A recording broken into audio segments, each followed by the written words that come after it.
ఉన్నటువంటి ఒక సారాంశం కొద్ది గొప్ప మీకు అర్థమవుతుందని నేను అనుకుంటున్నాను.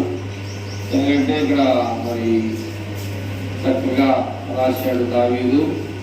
మరి చాలామంది కూడా ఆలోచించేవారు, ఎవరికి చూసిన రీతిలో వారు ఆలోచన చేస్తూ ఉంటారు.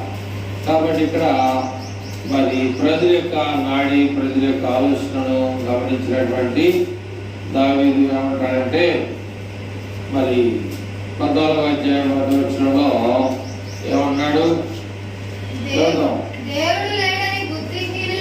దేవుడు లేడని బుద్ధిహీనులు తమ హృదయములో అనుకుందురు, వారు చెడిపోయిన వారు అసహాయ కార్యములు చేయుదురు, మేలు చేయువాడొకడును లేడు, వివేకము కలిగి దేవుని వెదుకువారు కలరేమోనని యెహోవా ఆకాశము నుండి చూసి నరులను పరిశీలన చేస్తా ఉన్నాడు. కనుక ప్రియమైనటువంటి మరి దేవుడు ఆకాశం నుండి చూసేటప్పుడు ఇక్కడ మొదటి వచనాన్ని మనం జ్ఞాపకం చేసుకుంటే, దేవుడు లేడనేటువంటి వారు చాలా మంది ఉన్నారన్నాడు. ఎవరో దేవుడు లేడని చెప్పుకునేవారు చాలా మంది ఉన్నారు అని చెప్తా ఉన్నారు. కాబట్టి మనం కూడా అంతకుముందు నేర్చుకున్నాం. ఎవరు నేర్చుకున్నాం? బుద్ధి కలిగిన వారు, బుద్ధి లేని కన్యకలు. అలాగే పాము, బైబిల్లో ఒక మాట ఉంది, మీరు వినాలి, మొదలు పెట్టేది ఇక వాకింగ్ కాడకు వచ్చారు మొదలైంది అన్నమాట. పాముల వలె పావుల వలె నిష్కపటముగా ఉండాలి. మనం ఎలా ఉండకూడదు? పాములాగా ఉండకూడదు. అదైనా పావులు ఎలా ఉంటుంది? కాబట్టి దేవుడు ఎందుకని దాన్ని గుర్తించాడంటే, మనం కూడా అలాంటి పావులు లాగా వైట్ గా ఉండాలి. అంటే మనలో ఏమనకూడదు? నిష్కపటం, కపటం అనేది ఉండకూడదు. కనుక ఇక్కడ మరి చాలా మంది ఏమన్నారంటే, దేవుడు లేడని బుద్ధిహీనులు తమ హృదయంలో అనుకుంటారంట. వారు ఎలాంటి వారు?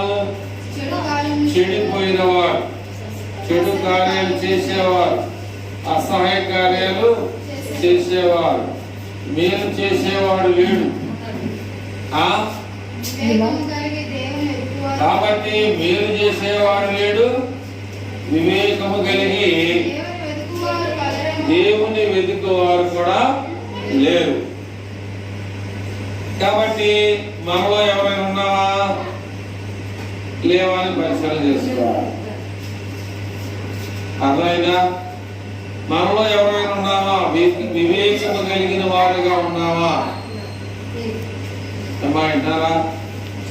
వివేకము కలిగిన వారుగా మనం ఉన్నావా? వాక్యం వినాలి. మనలో ఎవరైనా సరే వారంలో ఎప్పుడైనా బైబిల్ తీసి చదివేవాళ్ళు ఉన్నారా అంటే మీ ఇష్టం. అది మిమ్మల్ని ఖచ్చితంగా ఏమి చెప్పట్లా. అంటే దేవుడు దావీదు ద్వారా పలికాడు. దేవుడు దావీదు ద్వారా పలికాడు. మీరు చదివినా నాకేం లాభం లేదు, చదవకపోయినా నాకేం లాభం లేదు. ఎవరికి లాభం? చదివితే మీకు లాభం, చదవకపోతే మీకు నష్టం, నాకేమీ నష్టం ఉండదు. ఎంతవరకు మేము ఏం చేస్తూ ఉంటామంటే, సువార్త చెప్పడానికి ఆదివారం ప్రసంగం ఎలా చేయాలి, ఆదివారం ప్రసంగం చేయడానికి మేము ఒక పాఠాన్ని ఏం చేయాలి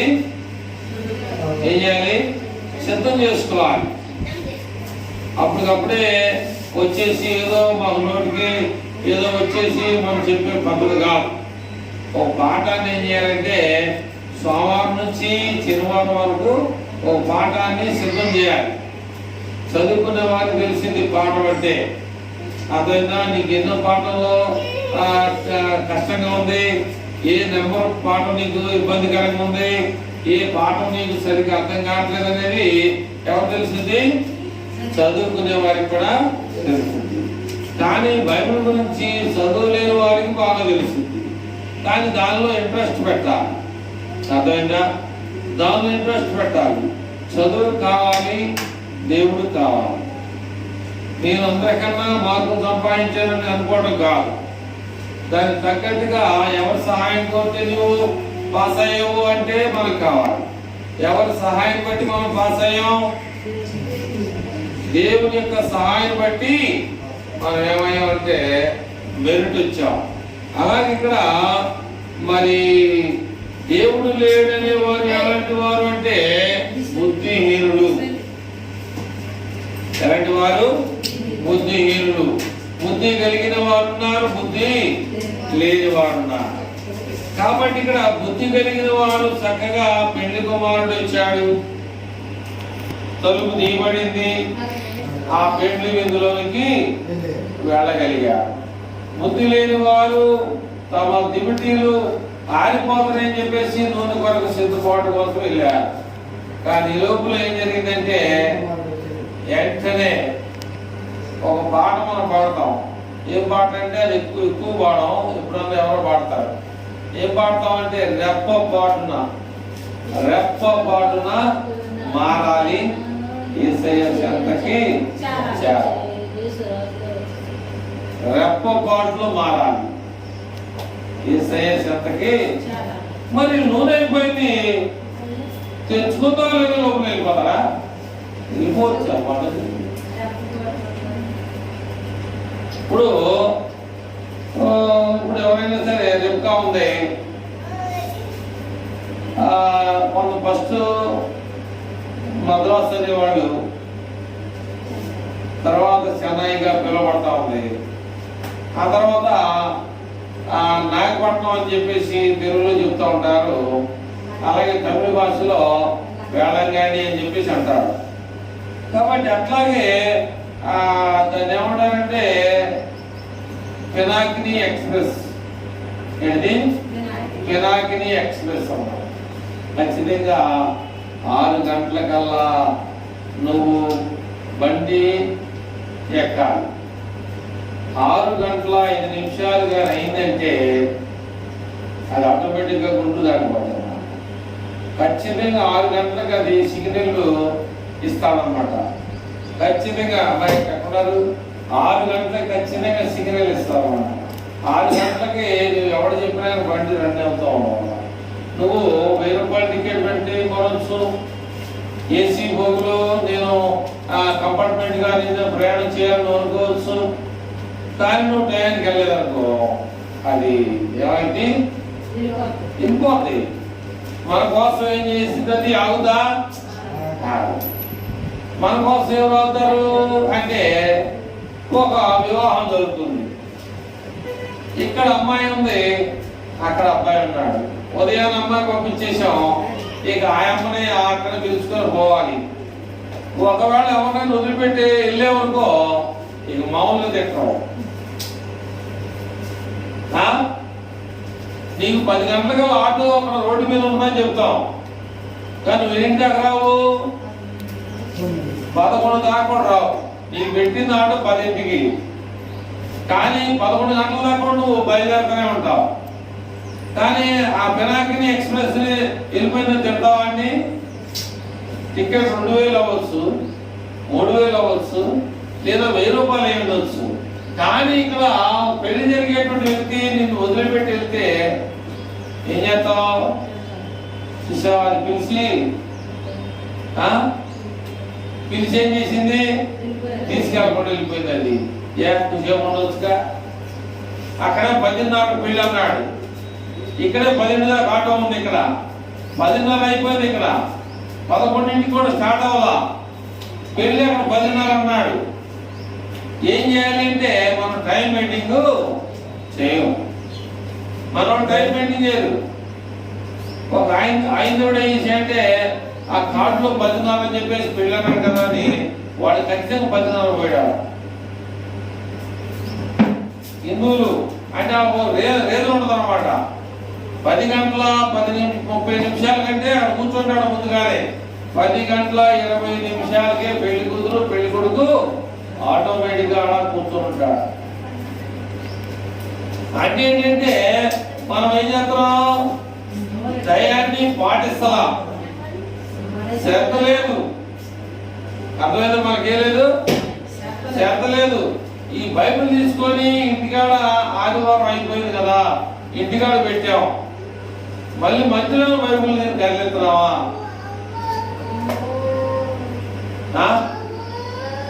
మధ్యలో ఈ బైబిల్ ఏమైనా కదిలిస్తున్నావా లేదా? అది మీరే ఆలోచన చేయండి.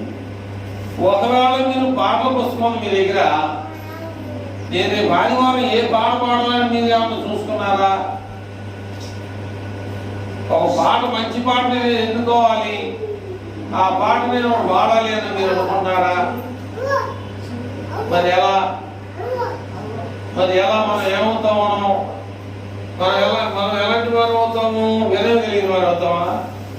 వినయం కలిగిన వారా మనం? మరి ఎలా నేను ఏ పాట పాడాలనుకోకుండా వచ్చేటగా? వాక్యం అంటే నేను ఇస్తాను రిఫరెన్స్. ఈ పాట అంటే మీరు కూడా నిర్ణయించుకోరా?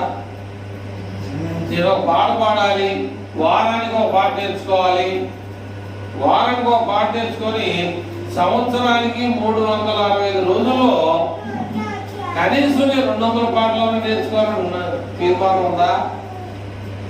సుధాకర్ 365 రోజుల్లో 365 పాటలు రాకపోయి కనీసం 200 100 పాటలను వచ్చా? పాట పాడమంటే మైకును తీసుకో అంటే ఏంటది? మరి దేనికి వచ్చేది?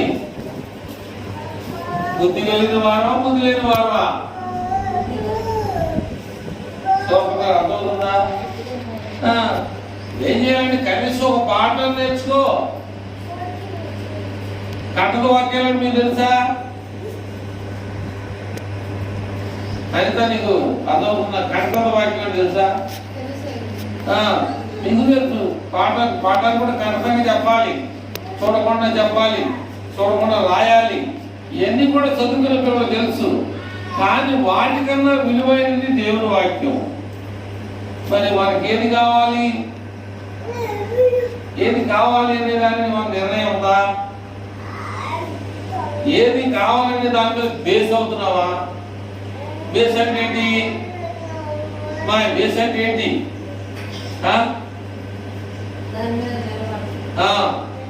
ఇప్పుడు ఇంటికి బేస్ పట్టడం అనేది లేకపోతే ఇల్లు నిలబడదు. మనం ఒక దాని మీద బేస్ అవ్వాలి.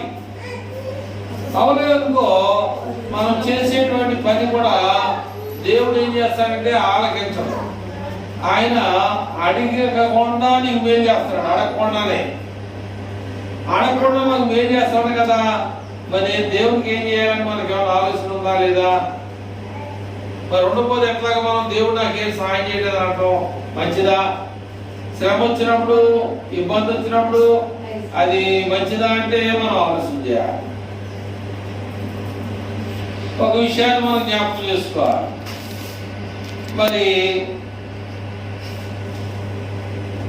మన పంచాయతీలో ఒక అమ్మాయి తెలియదు కాబట్టి మనం ఏం చేయాలి?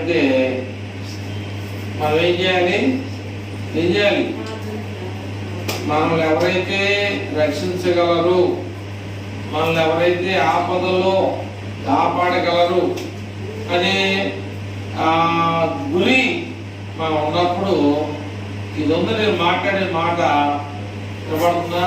నేను మాట్లాడేది అక్కడికి వినపడుతుంది.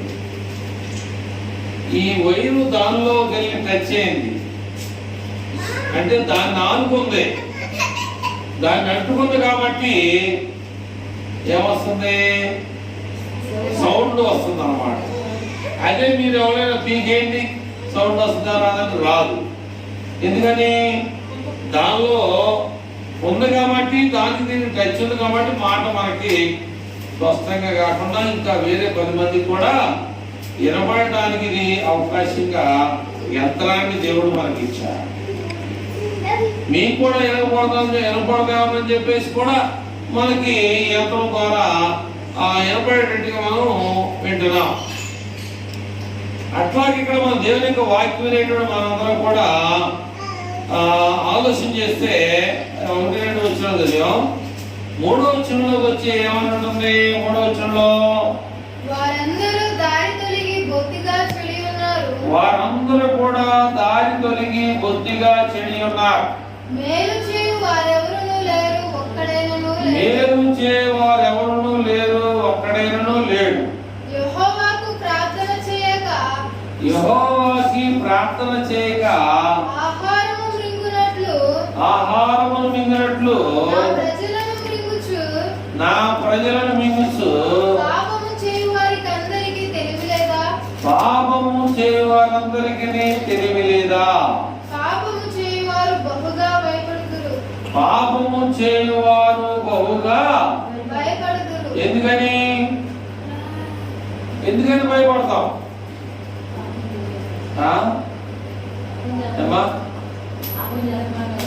అపజంత్రం అనుకో, ఎందుకని భయపడతాం? పాపం ఎలా చేస్తారు అంటే, పాపం ఎలా చేస్తాం?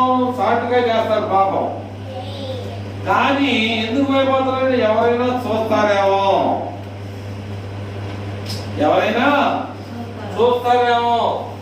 నా యొక్క జీవితాన్ని బయట పెడతారేమో అని చెప్పేసి పాపం చేసేవారందరూ కూడా ఏం చేస్తారంట?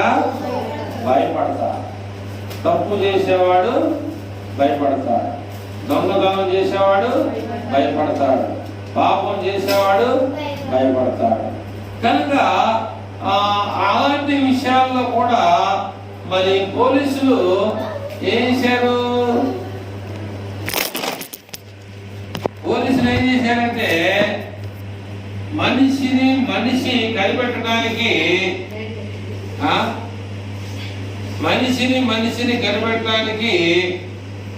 చెప్పట్లా, కనిపెట్టలేని స్థితిలో వారు కుక్కల్ని సపోర్ట్ తీసుకున్నారు. మనిషి ఇతను తప్పు చేశాడు అనడానికి కొన్ని సూచనలు కనిపెట్టగలరు. అంటే ప్రతి దానికి ఒక గవర్నమెంట్ దాంట్లో ట్రైనింగ్ ఉండదు. పోలీసు వాడికి కూడా ఏముంటది? ట్రైనింగ్ ఉండదు. ప్రతి గవర్నమెంట్ వాడికి కూడా ట్రైనింగ్ ఉండదు. కంప్యూటర్ నీకు రావాలంటే నీ కంప్యూటర్ అంతా రావచ్చు, కానీ ఆ సిస్టంలో దాన్ని ఏమంటారు, ఏ యాప్లోకి వెళ్తే అక్కడ మనకి ఓపెన్ అవుతుంది అనేది ఏమైండాలి? తెలిసి ఉండాలంటే ఇక్కడ సిస్టమ్ పనిచేసేవాడు నీకు చెప్పాలి. అట్లాగే పోలీసు వాడు ట్రైనింగ్ అవుతున్నాడు. అర్థమైందా? దొంగోడు వచ్చాడు, పోలీసు వాడు చెప్పేసి పట్టుకొని బాగిపోతారా? అబ్బాయి, పోలీసు వాడు వచ్చాడు, దొంగోడు వచ్చాడు, పోలీసు వాడు నువ్వు చంపుతాడని దొంగడు ఏం చేస్తాడు? వదిలిపెట్టి వెళ్తారా? ఏం చేస్తాడు?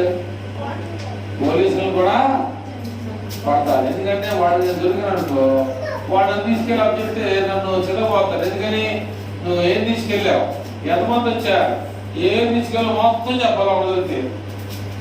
అట్లాగే నక్సలైట్లు అనేటువంటి వారిని కూడా అర్థమార్చడానికి పోలీసులు కూడా ఉన్నారు. కానీ నక్సలైట్లు ఏం చేస్తారు? పోలీసులు కూడా కాల్ చేస్తారు. అట్లాగే నేను తప్పు చేస్తుంటే పట్టబడతానని చెప్పేసి వీడియో చేస్తాను అంటే భయపడతారు. అట్లాగా దేవుని యొక్క వాక్యాన్ని మనం ఆలోచన చేయాలంటే ఇక్కడ మనము మరి ఒక మగ్దలేని మరి అనేటువంటి ఉంది బైబిల్లో, మీ అందరికీ తెలుసు, మనందరికి తెలుసు. కానీ ఆమె ఏం చేసింది అంటే అది చాలా భయపడి మోషే ధర్మశాస్త్రం ప్రకారంగా అయితే ఏం చేయాలి? మోషే ధర్మశాస్త్ర ప్రకారంగా పాపం చేసిన వాళ్ళు దొరికితే ఏం చేయాలి తెలుసా మీకు? పాత కాలంలో రచ్చబండ అని చెప్పేసి ఉండేది. అక్కడ తీసుకొచ్చి ఆ గ్రామస్తులందరూ కూడా ఏమి పాపం చేస్తున్నారో మేము చూసాం కనుక ఎవడు పట్టాడు రాయి తీసుకొని కొట్టి చంపవచ్చు. కానీ యేసు ప్రభువారు వచ్చిన తర్వాత దాన్ని ఏం చేశాడంటే రూపం మార్పాడు. అదేంటి? పాపానికి పాపం ప్రాయశ్చిత్తం కాదు, పాపాన్ని విడిచిపెట్టాలని చెప్పేసి యేసు ప్రభువారు ఏం చేశాడంటే ఒక చక్కని మార్గాన్ని ఆయన చూపించాడు. ఈ మార్గంలో ఉన్నాడు.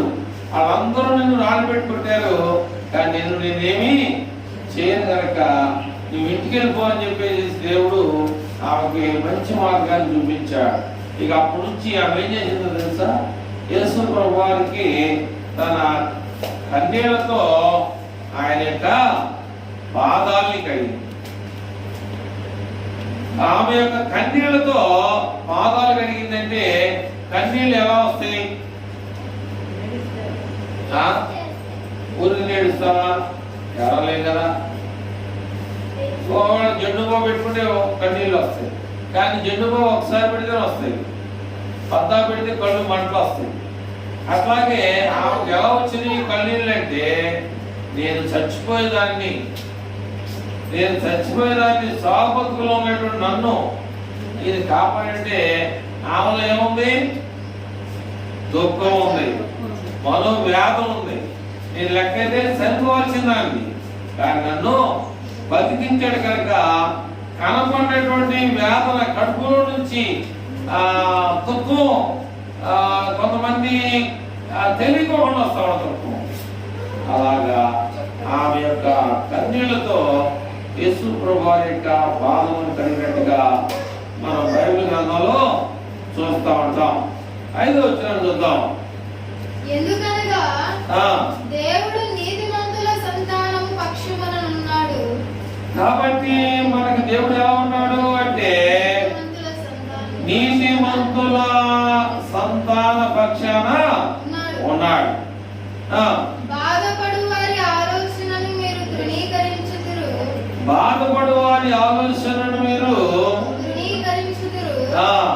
అంటే బైబిల్ ఏం చెప్తుంది? బైబిల్ ఏం చెప్తుంది? వారు ఏం చెప్తున్నారు కొత్త నిబంధనలో? నిన్ను ఒకడు కుడి చెమ్మ కొడితే ఎడ చెమ్మని కొట్టమని ఉన్నాడు. ఒకవేళ ఎవడైనా నిన్ను 1 మైలు దూరం రమ్మని అడిగాడు అనుకో, ఏం చేయాలి? 2 మైలు దూరం రావాలి. ఇక్కడ ఏం చెప్పాడు? బాధపడు వారి ఆలోచనను. అంటే ఎవరైనా బాధపడతా ఉంటే మనం ఏం చేస్తున్నాం?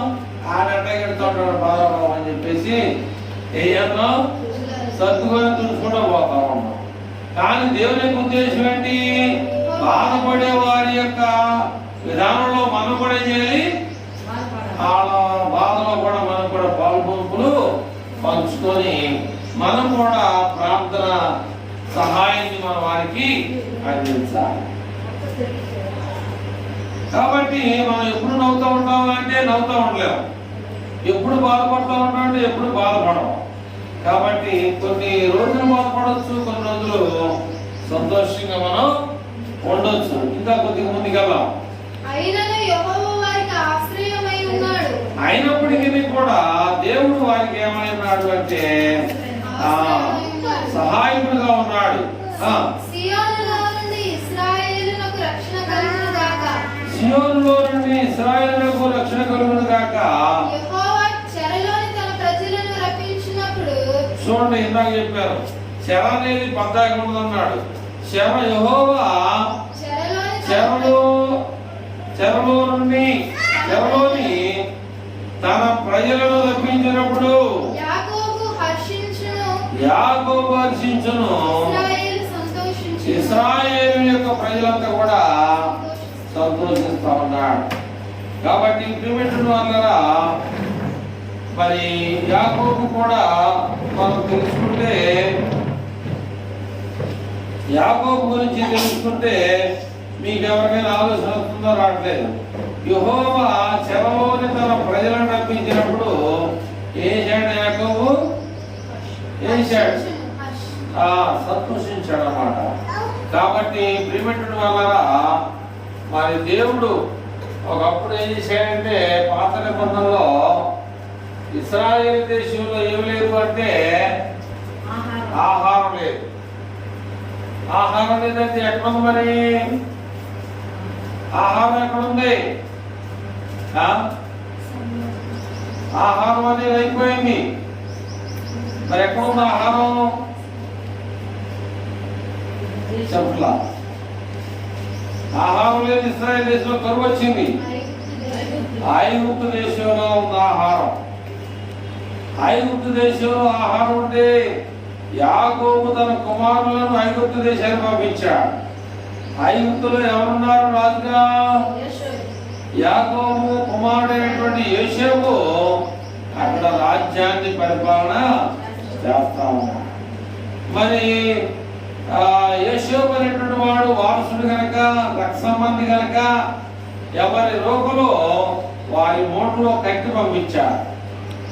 అవి ఎత్తుకు తీసుకొచ్చిన తర్వాత ఎవరి గోతంలో వాళ్ళ డబ్బులు ఉన్నాయి కనుక ఎందుకని ఆహారానికి డబ్బులు తీసుకోలేదు అంటే అతను సొంత రక్త సంబంధి కనుక ఆహారానికి డబ్బులు తీసుకోవాలి. అలాగే దేవుడు కూడా తన ప్రజల కోసం ఆయన ఎన్నో గొప్పైనటువంటి విషయాల్ని, గొప్పైనటువంటి మార్గ సూత్రాల్ని మనకి దేవుడు ప్రవక్తల ద్వారా తెలియజేశాడు. ఎవరి ద్వారా? ప్రవక్తల ద్వారా తెలియజేశాడు. తర్వాత న్యాయాధిపతుల ద్వారా తెలియజేశాడు. తర్వాత యేసు ప్రభువు వచ్చిన తర్వాత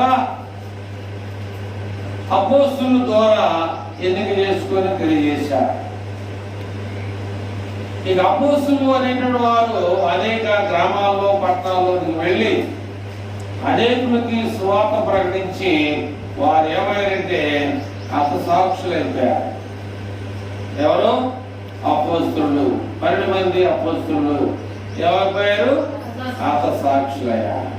ఎవరి కోసం హతసాక్షులయ్యారు? వారి తల్లిదండ్రుల కోసం హతసాక్షులయ్యారా?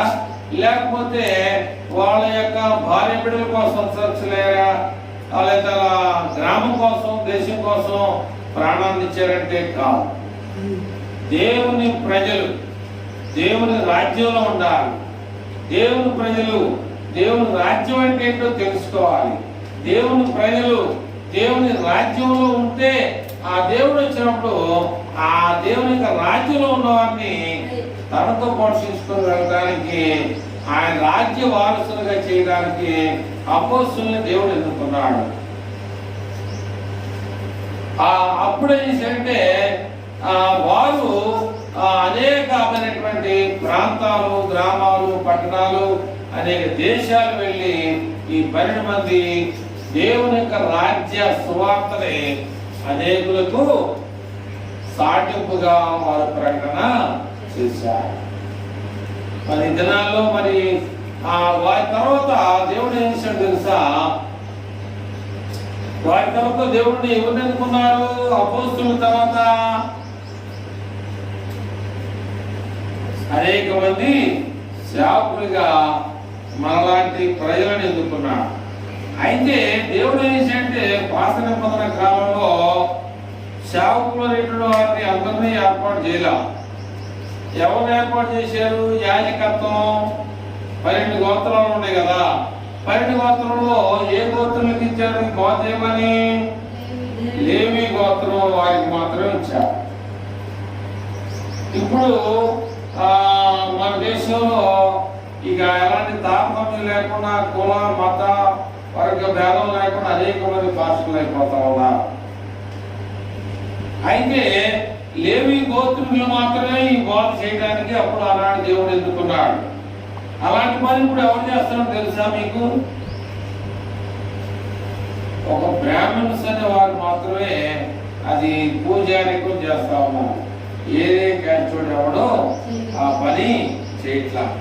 ఈ బైబిల్ అయితే అన్ని క్యాస్టుల వారు, అన్ని మతాల వారు, అన్ని కులాల వారు ఈ బైబిల్ పట్టుకొని ఇది నిజమని తెలిసి అనేకులు కూడా ఈ బైబిల్ని ఏం చేస్తా ఉన్నారు? మోస్తా ఉన్నారు. ఈ బైబిల్ని ప్రకటన చేస్తా ఉన్నారు. ప్రియమైనటువంటి వాళ్ళ ఇంతవరకు దేవుని యొక్క మాటలు ప్రకటించే అవకాశము దేవుడు నాకు మీకు ఇచ్చిన అవకాశాన్ని బట్టి మరి ఆ దేవునికి మనం ప్రత్యేకమైనటువంటి కృతజ్ఞతలు తెలియజేస్తూ మీరు కూడా మరి దేవుని వాక్యాన్ని నిర్లక్ష్యం చేయొద్దు. దేవుని వాక్యాన్ని మనము బుద్ధి లేని కనికలుగా మనం ఉండొద్దు. బుద్ధి కలిగిన వారిగా మనం ఉన్నాం. దేవుడు మనకు సహాయం చేసినప్పుడు మనం దేవునికి ఏం సహాయం చేస్తున్నాం? నువ్వు పాటలు పాడుతున్నావా, బైబిల్ చదువుతున్నావా, ప్రార్థన చేస్తున్నావు, సంఘంలో పలానా అమ్మాయి బాగా పాటలు పడుద్ది, సంఘంలో పలానా అమ్మాయి బాగా వాక్యం జరుగుతుంది, సంఘంలో పలానా అమ్మాయి ప్రార్థన అంటే ముందుంటది, ప్రార్థన మైండ్ పెట్టగానే ఎమ్మడే వచ్చి కూర్చుంటారు అని ఎవరికైనా మీకు అటువంటి పేర్లు మీద కలిగి ఉన్నారా అనే విషయాన్ని మరొకసారి జ్ఞాపకం చేసుకోవాలి. యేసుప్రభువు వారు నేను చనిపోయిన తర్వాత తిరిగి లేస్తానని చెప్పేసి అన్న తర్వాత ఈ మగ్ధలేని మరియు మొదటిగా ముందెళ్ళింది, కానీ కనపడ్డా? కనపడలా. ఎందుకని? వాళ్ళకన్నా ముందుగా లేచారు. అయితే కనపడ్డాడు. శిష్యులు కనపడామా యేసుప్రభువు వారు ఏమా ఎందుకు మీరు అవనెత్తున్నారంటే ఇట్లా పలానా ఆయన మాకు చెప్పాడయ్యా, ఆయన లేస్తాడు, ఆయన చూద్దాం వచ్చాడు, ఆయన ఎప్పుడో లేచాడని. కనుక ప్రియమైనటువంటి వల్ల మనకి ఏముండాలంటే దేవుని మీద శ్రద్ధ ఉండాలి, దేవుని వాక్యం మీద ఆసక్తి ఉండాలి, దేవునిలో మనం నడవాలి, దేవుని కలిగి జీవించాలనేది దేవుని యొక్క ఉద్దేశం ఉంది. మనం ప్రకారం నడుస్తామని నడవాలని ప్రభు పేట మీకు ఈ విషయాలు తెలియజేస్తూ దేవుని యొక్క మాటలను ముగిస్తా ఉన్నాను. కళ్ళు మూసుకొని ప్రార్థన చేసుకొని కార్యక్రమానికి ముందుకు కొనసాగదాం. ప్రార్థన చేసుకుందాం.